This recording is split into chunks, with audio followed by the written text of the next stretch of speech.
Welcome back to my College Football 25 Team Builder Dynasty with the Edmond State Scissor-Tails. In the last episode, we managed to win our conference championship, but unfortunately we lost in our very first playoff game.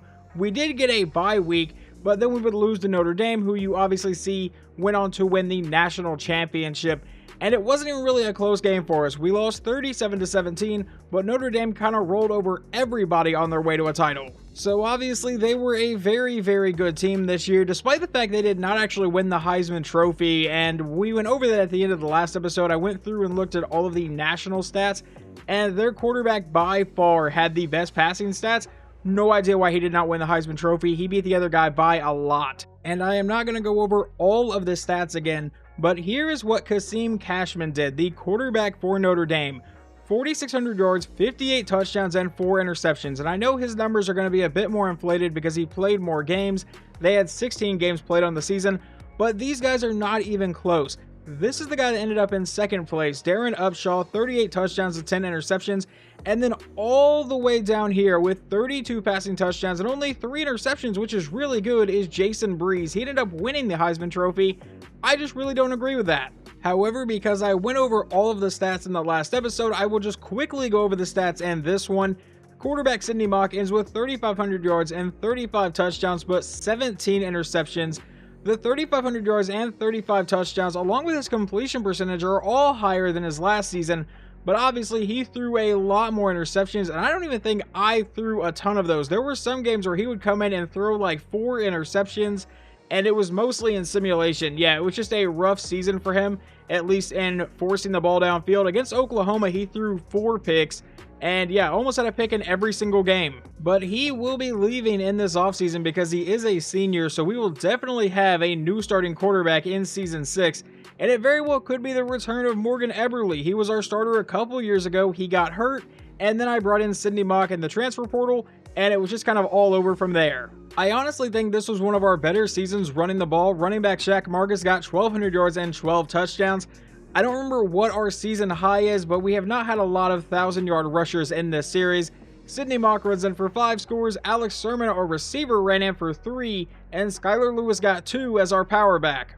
And then in receiving, we have Jabari Yabo, who got 65 catches for over 1,100 yards and 13 touchdowns. Jimmy Branham got 46 catches for 757 yards and 9 touchdowns. Alex Sermon, almost 600 yards and 8 scores. Casey Nkum, our tight end, got 2 touchdowns. Lyle Shermer got 1. Shaq Marcus caught 1. And then Lamar Komar, our backup tight end, even caught 1. But this was a fantastic season from Jabari Yabo, and we should get both him and Branham back next season. Jabari Yabo could enter the draft, but at an 84 overall, I don't really see that happening. Our leading tackler for the season goes to Eric Free, who came away with 74. Tackles for loss goes to George Sambrailo, who had 11. And then leading the team in sacks is also going to be Sambrailo, who came away with 12.5. He had 15 in the last season, kind of took a step back, but still had a really solid year. Samuel Riddy came away with 6.5 sacks. Brett Wilkes got 6.5. Spears got 4.5. And then we had Judge with 3, Anelli with 2, Howden with 2, and then a bunch of guys with 1.5 and 1 sack. But leading the team in interceptions is Marquise Westbrook, who came away with 3. Eric Free got 2, Lyle Bowe got 2, and Peter Torrance came away with 2. And then Greg Morris, Owen Hollins, Chauncey Pack, Devontae Mappa, and Hayden Haslam all came away with 1 on the season. And can I see how many forced fumbles we had? Did we have a lot of those? Looks like Owen Hollins forced 3 and had 4 recoveries.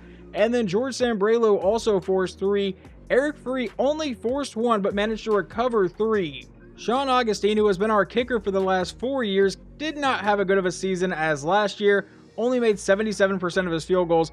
But I can tell that we kicked a lot more extra points this season, which means we were scoring a lot more touchdowns. And then I would say this probably goes hand in hand, but our junior punter, Ty McSwain, only had 59 punts on the year, and he has gone down every single year in the amount of times he's had to punt the ball, which is obviously good news for the team. Just to recap the Heisman voting, here you go. Jason Breeze won it, as I already talked about. Darren Upshaw was second. Kassim Cashman was third. Then we had Eric Settle and Elijah Brown, all of them quarterbacks, and he is the only one that is guaranteed to be leaving. All of these guys could be back next season.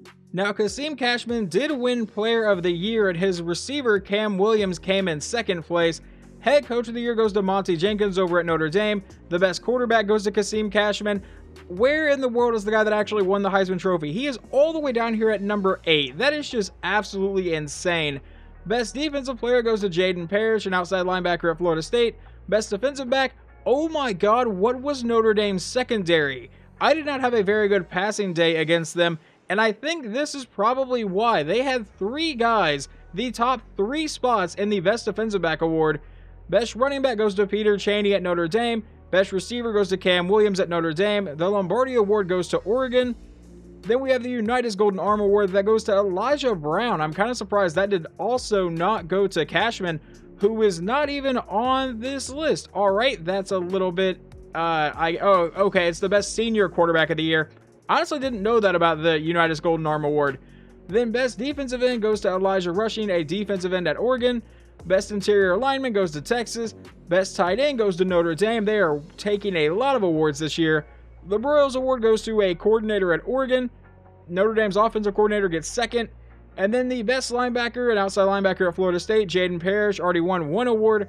The best center goes to Arizona State. The Lou Groza Award, which is the best kicker, goes to Central Michigan.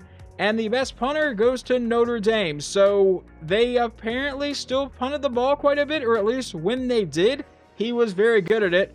The best returner goes to Mizzou, and that is going to be all of the awards for this season. Which now means it is time to go into the offseason here and get ready for Season 6 of this Dynasty. Unless that is supposed to change later in the offseason, it looks like we will remain a 3-star program in team prestige, and the only player that could possibly leave us in a transfer is Rasmussen, a backup receiver, but I don't think he's going to leave because that bar is only like half full. And we end up with some good news here in the players leaving stage. None of our underclassmen are going to the draft or trying to transfer, so we are only losing seniors here. Starting with backup quarterback Hunter Fain, then we have wide receiver Alex Sermon, outside linebacker John Brink, receiver Lyle Shermer, defensive tackle Dion Howden, quarterback Sidney Mock, and then we have defensive tackle Taven Wade as well, left guard Alex Chubb, outside linebacker Wes Spears, defensive end Emmett Wall, and defensive end Samuel Riddy, along with defensive end Brett Wilkes. Kicker Sean Augustine, outside linebacker Eric Free, center Del Dickey, defensive end George Sambrelo, safety Calvin Casey, left tackle Tyler Angel, defensive back Lyle Bowe, and then an 88 overall right guarding Kyle Adams. So there's definitely some talent leaving this team, and hopefully we can replace them. And then before we get to the offseason recruiting, we just landed a brand new recruit in center Salisai Whipple out of Fort Washington, Maryland.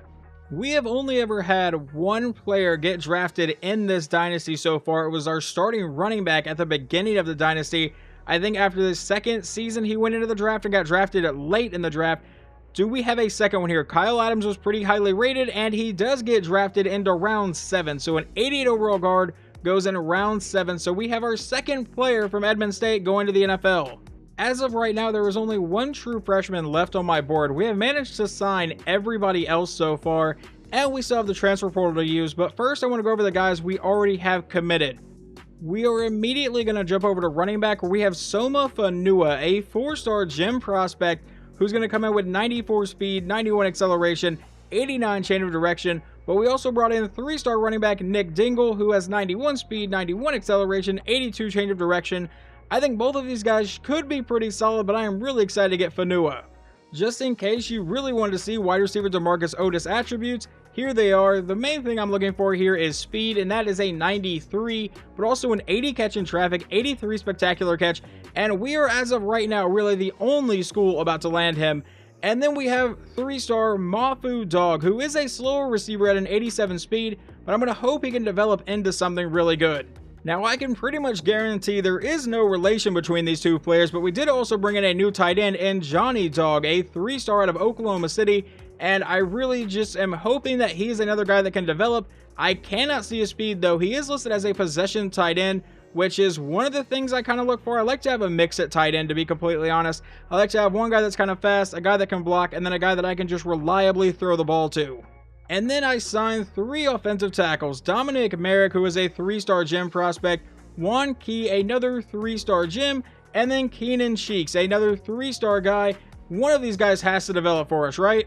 The next position group up is offensive guard, where I brought in a 3-star in Marcus Lay and a 4-star in Darren Yates. And something I am just now noticing, one of my coordinators must have the thing where he can uncover development traits, because I know I don't have that, but we do have that for offensive linemen at least. And Darren Yates is going to be an impact dev trait. This guy's only going to be a normal. What about those offensive tackles that we just got? It's going to be an impact, a star, and a normal. So, you know, at least they might be able to develop some. We also apparently have it for tight end, and Johnny Dog is going to be an impact dev trait. What about wide receiver? We don't know that. What about running back? We know that Samoa Fanua is going to be an impact, and that Nick Dingle is going to be a normal. Alright, so even a weirder thing, I wanted to go see who had that, because clearly I don't have that ability to do that. You have to get these all the way to the max level to get increased chance to learn dev trait on QB's visits. I guess there's a chance that you could get them like just randomly, but we are getting a lot of them and none of us have that. So I honestly have no idea how in the world I'm getting that. If anyone knows, please let me know. But for now, we'll just continue going through the guys we have already brought in. You guys just saw that we got Salasai Whipple just a little bit ago, right before offseason recruiting. And we also got Quentin Costanzo, who will be a star dev trait, but a 3-star gem prospect. Now, moving over to defense, I may have been heavily scouting defensive end. We managed to bring in Darren Van Dijk. I don't know how to say his name, a 3-star right end. Then we got a 4-star gem prospect who will be a star dev trait in Keyshawn Rubin, another 4-star gem prospect in Craig Thielen, who will be a star. Then we have Cortland Gallimore, who is a normal dev trait, and Tamonte Keogh, a 3-star gem prospect with an impact. I only brought in one defensive tackle, that is Matt Reeves. I assume this is not the same guy who directed the Robert Pattinson Batman movie, but he will be coming in with a normal dev trait as a 4-star not of us. That's kind of surprising. Another position that I apparently heavily recruited was outside linebacker. We got 4-star Ben Coker, who will be an impact dev trait, Deontay Dugas, who will be a star dev trait, another 4-star guy, and then a 4-star in Dexter Schneck, who will be an elite dev trait and not a gem prospect. So I have no idea what's going on. And it says this trait can be learned early by purchasing the mind reader ability, but none of us have that. So it's just, you know, a little bit weird. But then we also got Damar Spear, who will be a normal dev trait, a 3-star outside linebacker.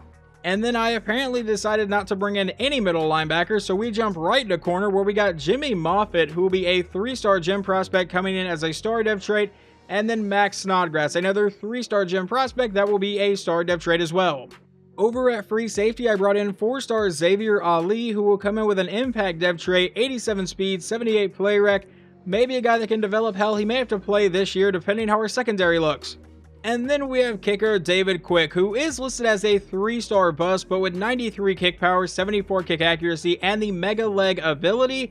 I'm not super worried about that. If he is absolutely awful, I will start scouting new kickers probably in about a year or two, just in case this guy completely sucks and I can't use him to save my life.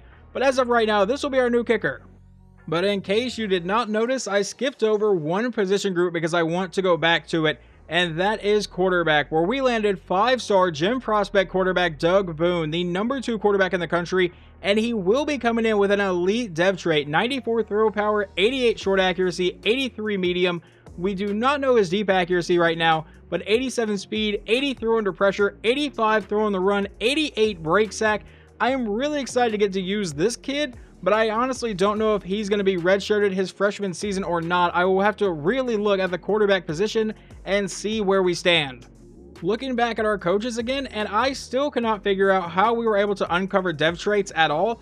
Maybe there's a chance you can uncover them anyway. Maybe they made that better or a higher percentage or something. But I have not changed coordinators at all here. These are the same guys I had all of last season, and none of us have that unlocked.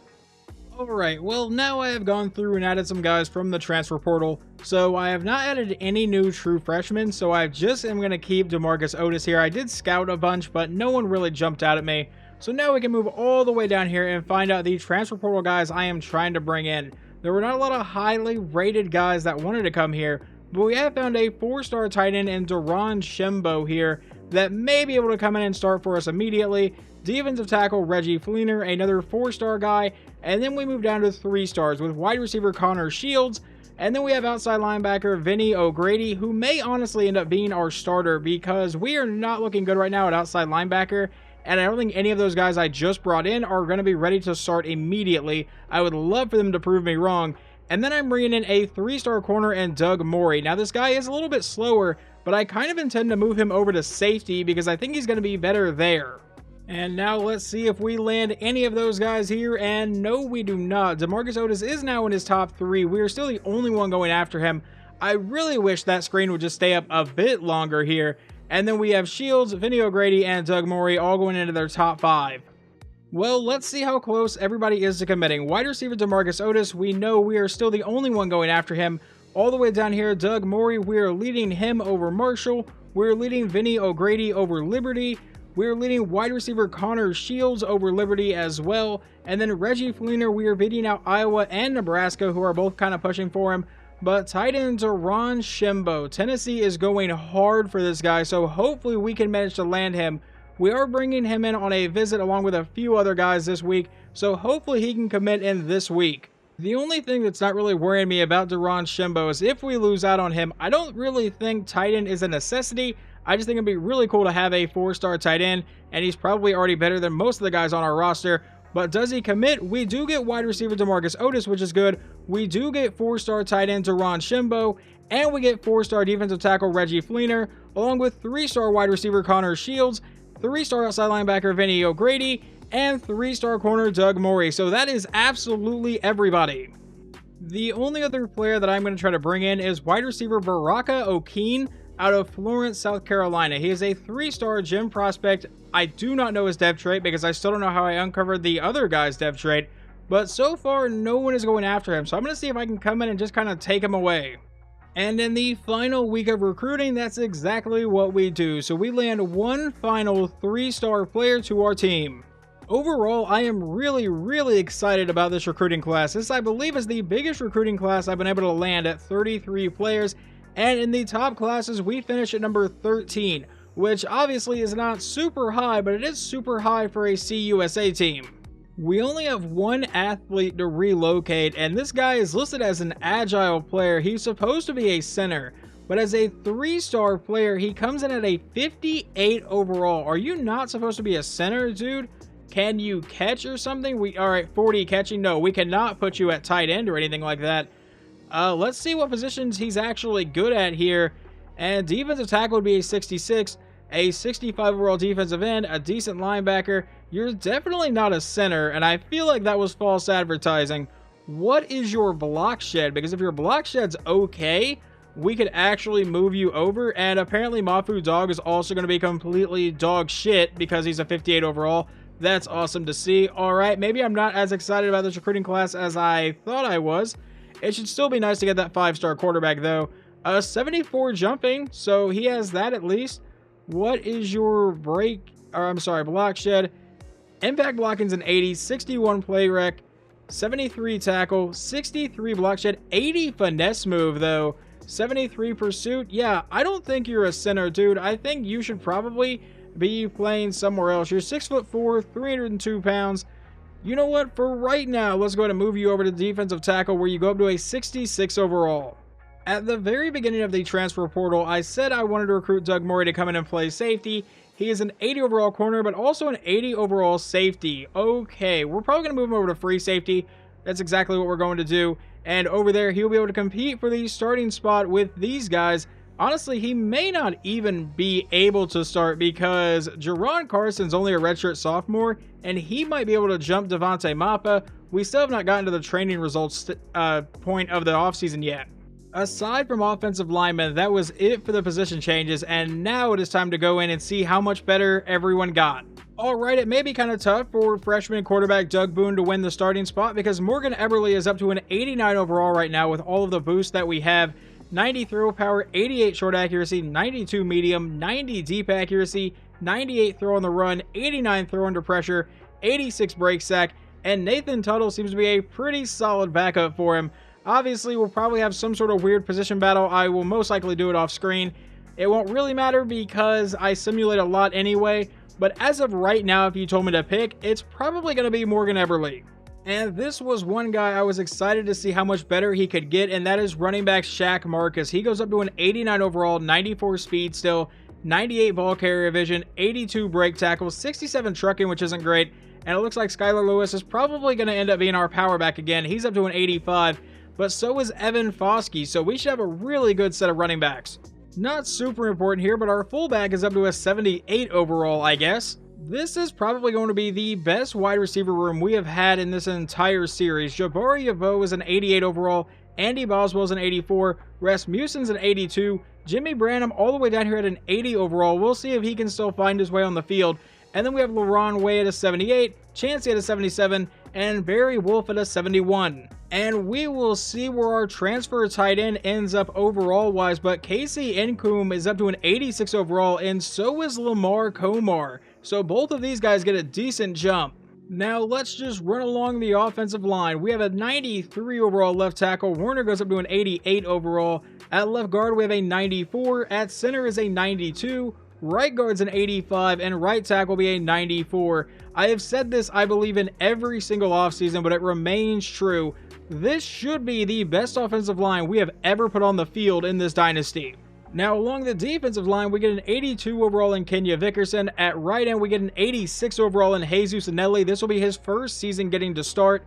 At defensive tackle, we'll have Darryl Judge, who's an 88, and Jeremiah Eagles, who jumps up to an 87 overall. Jalen Waiters up to an 81.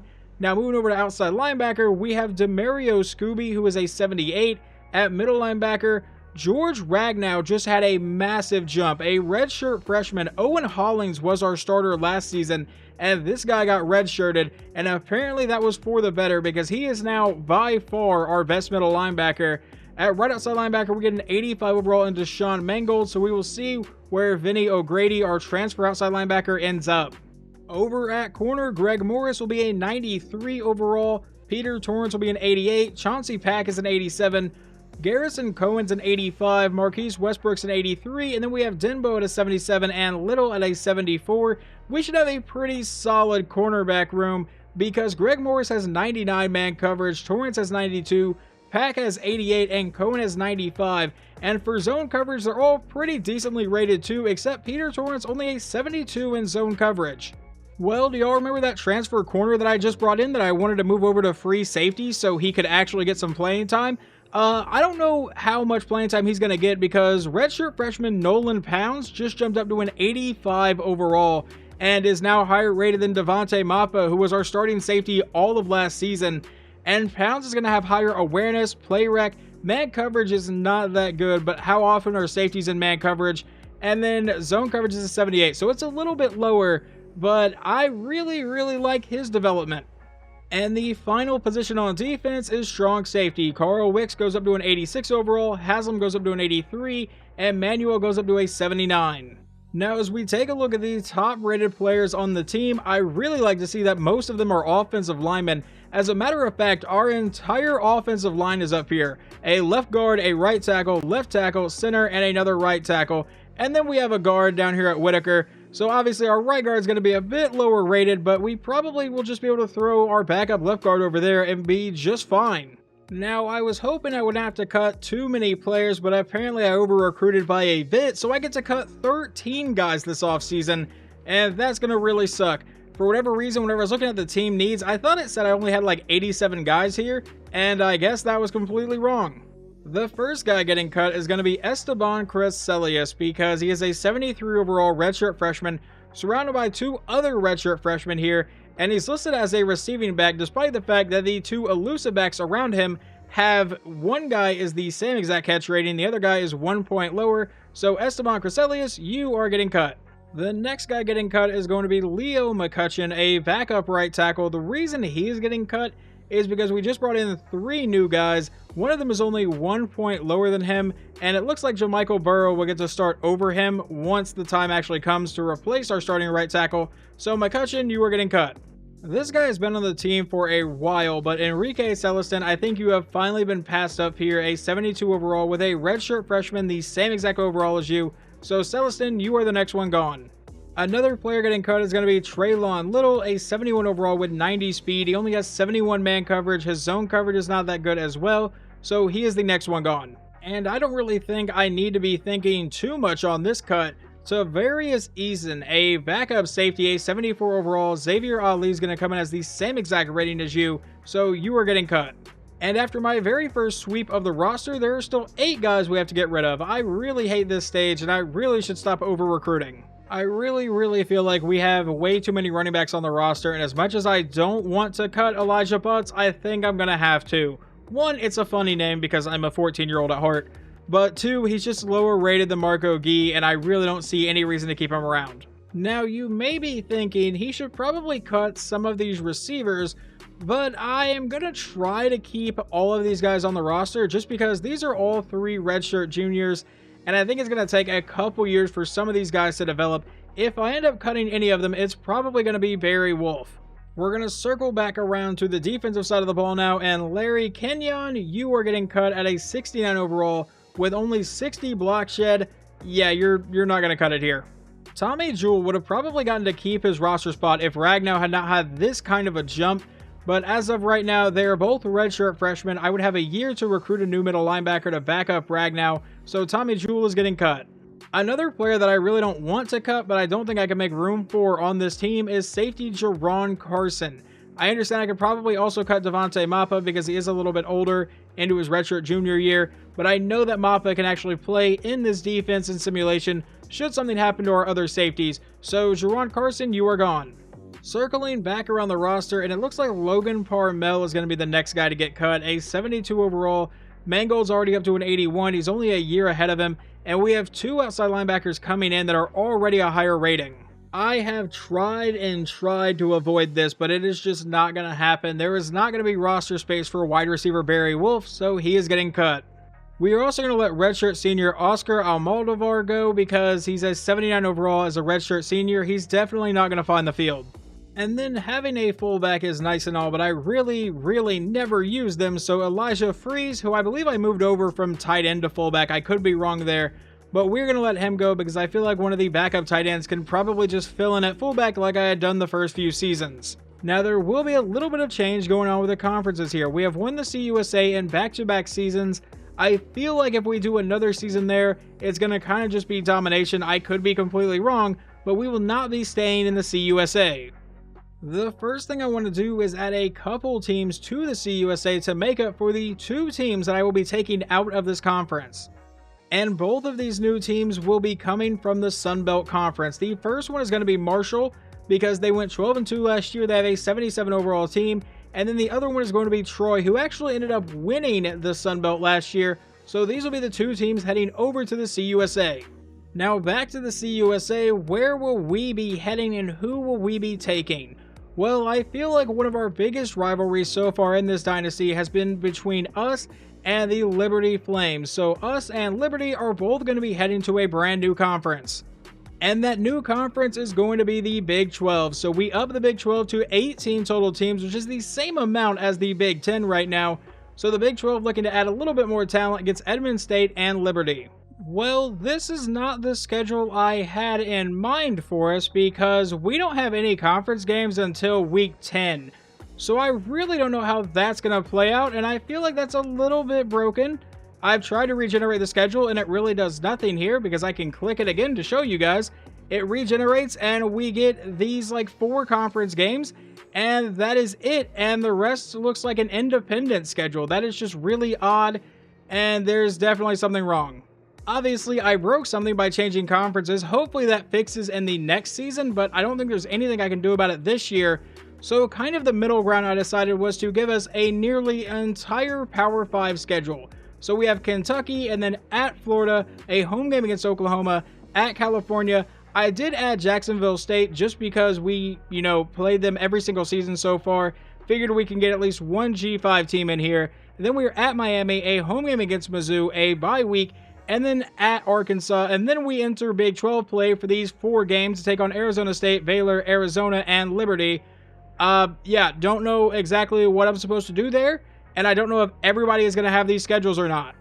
But I guess that is something I will try to check at the start of the next episode if it lets me advance here. But in between episodes, I am going to be setting up the recruiting board and trying to decide between any position battles that may come up.